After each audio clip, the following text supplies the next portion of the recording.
The knock came just after sunset, 3 sharp hits that made my stomach drop. When I opened the door, my father stood there, rain dripping from his coat. "You're alone, Maya. No husband, no children. We're taking this house." Behind him, my brother smirked, my mother clutching a box labeled master bedroom. The same family who once threw me out into a storm when I was jobless now wanted everything I'd built. I didn't scream, I didn't cry, I just looked at them, calm, steady, and reached for my phone. What happened next?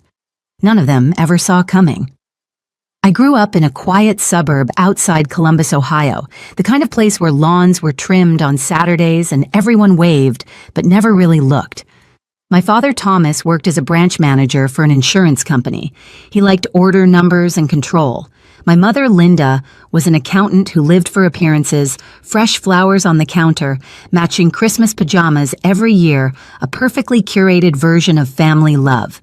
And then there was Jason, my older brother by 3 years, the golden child. Everything he touched was promising. He was the reason my father bragged at barbecues, and my mother smiled for photos. I was different. Quieter, more careful. I liked sketching designs on my old Dell laptop building pretend websites that no one would ever see. I wasn't lazy. I just saw beauty in things that didn't have price tags. At 16, while Jason took summer trips to Myrtle Beach, I stocked shelves at Target, saving every paycheck in a coffee tin labeled college fund. I thought they'd be proud. Every Sunday we had dinner together, roast chicken, green beans, and my father's sermons about success. I still remember the night I told them I wanted to study web design. I'd practiced the sentence all week. "Web design," my father repeated, setting down his fork. "That's not a real career, Maya." My mother laughed softly. "Sweetheart, people like you end up freelancing forever. Study finance. Something practical." Jason snorted. "Better hope Target needs a website." Their laughter filled the room, warm and cruel. I laughed too, pretending it didn't sting, but my hands were trembling under the table. That night I packed away my sketchbook and stared at the glow of my computer screen. I told myself I'd prove them wrong someday. When I turned 18, they bought Jason a brand new Ford Fusion for his birthday. My father tossed me a card with $50 inside. "Get yourself something useful," he said. I used it to buy a used textbook for my design class at the community college. Those first 2 years were brutal. I worked double shifts at a diner and pulled all-nighters studying code. I'd come home to my tiny apartment smelling like burnt coffee and fryer oil, collapse on the couch, and open my laptop again. No one called. No one asked if I was eating. But my grandmother, Dorothy, did. She lived in a small town across the state line and called every Sunday. "You've got your grandfather's patience," she used to say. "Don't let them shrink you, honey." During summer breaks, while Jason traveled to Cancun with my parents, I spent my days helping Grandma in her garden, painting her fence, fixing her old computer, listening to stories about how she'd built her own house brick by brick after my grandfather died. She was the first person who told me independence wasn't loneliness. It was freedom. I graduated from the State University at 22. No ceremony, no family in the audience, just me holding my diploma in a plastic sleeve outside the registrar's office. That same week, I landed a junior designer job at a small digital agency downtown. My starting salary was nothing impressive, but it was mine. I sent my parents a card that said I got the job and included a photo of my first desk secondhand, cluttered but glowing under a cheap desk lamp. They never replied. Years later, I'd look back at that photo and realize that was the moment I truly left home. Not the night I moved out, but the night I stopped waiting for them to see me. Back then, I still believed family could learn to change. I just didn't know yet how far they'd go to prove me wrong. Jason's success was the family's favorite story to tell, even when it wasn't true. My father kept a framed photo of him shaking hands with some college dean, like proof of his destiny. Every phone call, every holiday card from my parents included his latest achievement. When I got promoted at the agency, I called to share the news. My mother answered, distracted. "That's nice, dear. Jason just got accepted into an MBA program." The pride in her voice cut deeper than the words. Jason never called me. When he did text, it was for favors. "Hey, can you fix my resume or design me a logo for my startup?" I helped, hoping maybe it meant something. It didn't. The distance between us grew quietly like dust. No one bothers to clean. During one Christmas visit, my father poured wine and made another toast to Jason. To the one carrying the Thompson legacy forward. Jason grinned. My mother leaned over to him and whispered, "You've always been the one." They thought I didn't hear. I told myself it didn't matter, but every little thing reminded me I was the extra.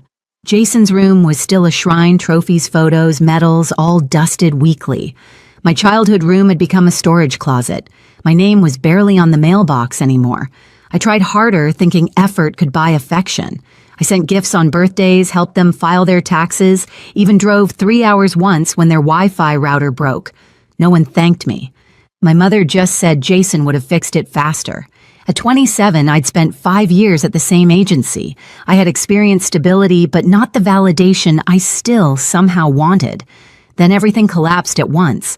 The company went bankrupt overnight. Locked doors, silent phones, no warning. My final paycheck bounced.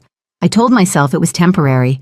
I polished my portfolio, applied to every open position, and counted savings. But the months slipped by. Rent came due. My roommate moved out. The apartment felt like an echo chamber. The night before eviction, I sat on the floor surrounded by boxes. My laptop glowed with unpaid bills. My phone showed 3 missed calls from my landlord. No one else. That's when I did the one thing I swore I'd never do. I called home. "Dad," I started, voice shaking. "I lost my job. I need help, just a loan for rent. I'll pay it back." He sighed, long and tired. "Actions have consequences, Maya. You chose a field with no future." "Please," I whispered. "It's just $2,000. Just until next month." My mother's voice came through, distant but sharp. "We can't help you. We're paying for Jason's MBA. You need to learn responsibility." Then the line went dead. I sat there staring at my phone, hearing the rain start outside soft at first, then harder. I drove to their house that night anyway. The lights were on. My father opened the door just enough for the porch light to hit his face. "Dad, please. Just for a few weeks." "No," he said. "You made your choices. Live with them." My mother appeared behind him. "This isn't a good time, Maya." The door closed. The rain soaked through my coat as I stood there clutching my bag. My breath came out in white clouds, and for a long minute, I didn't move. Then I walked back to my car, dripping, shaking, numb. That was the last night I ever called them family. I spent the next week living out of my car behind a Walmart. The heater barely worked, so I wrapped myself in an old blanket and tried to sleep through the hum of delivery trucks. I showered at a gym using a day pass and charged my phone at coffee shops. I told myself it was temporary, but every rejection email made the silence louder. One afternoon at Starbucks, I sat hunched over my laptop applying for jobs I didn't even want. "Maya," a voice said. I looked up. Carla, an old high school friend, stood there, her eyes softening as she took in my appearance. "Are you okay?" she asked. I tried to lie, but my throat closed. Tears came before words. Carla didn't ask again. She just said, "Come with me." Her spare bedroom felt like heaven, a real bed, warm sheets, the smell of coffee drifting in from the kitchen. The next morning she made calls and got me an interview at her boyfriend's design studio. His name was David. He looked over my portfolio and said, "You've got an eye for detail. Start Monday." It wasn't glamorous, but it was enough. I worked late, skipped lunches, and said yes to every project. After months of humiliation, I finally felt useful again. 2 weeks in, David called me into his office. "You're good at this," he said, smiling. "Let's bump your pay." For the first time in months, I exhaled without guilt. Then the phone rang. "Is this Maya Thompson?" a woman asked. "Your grandmother's neighbor, Margaret. Dorothy's in the hospital. It's serious." The world narrowed. Grandma Dorothy, my only real family, had pneumonia. Carla drove me the 3 hours to the hospital. When I walked into the room, Grandma looked small under white sheets, her voice thin but steady. "You came," she whispered.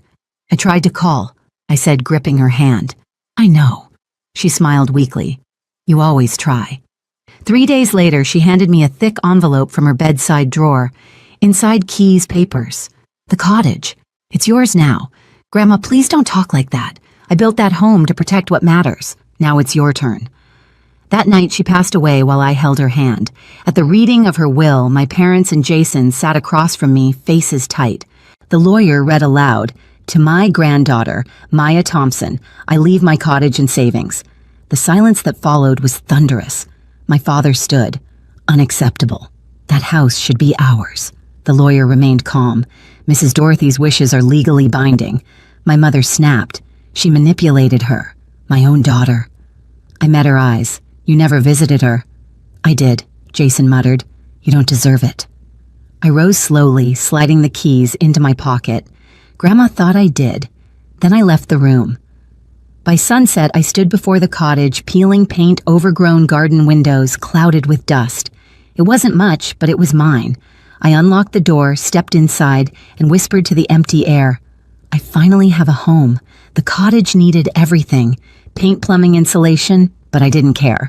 For the first time in my life, I woke up surrounded by silence that was mine. The floors creaked under my feet like an old song. I painted the walls pale cream planted flowers Grandma loved and turned the spare bedroom into a workspace. David let me work remotely, and by night, I freelanced for small businesses that couldn't afford big agencies. I slept little, but every morning smelled like coffee and freedom. A year later, I registered my own studio, Horizon Creative.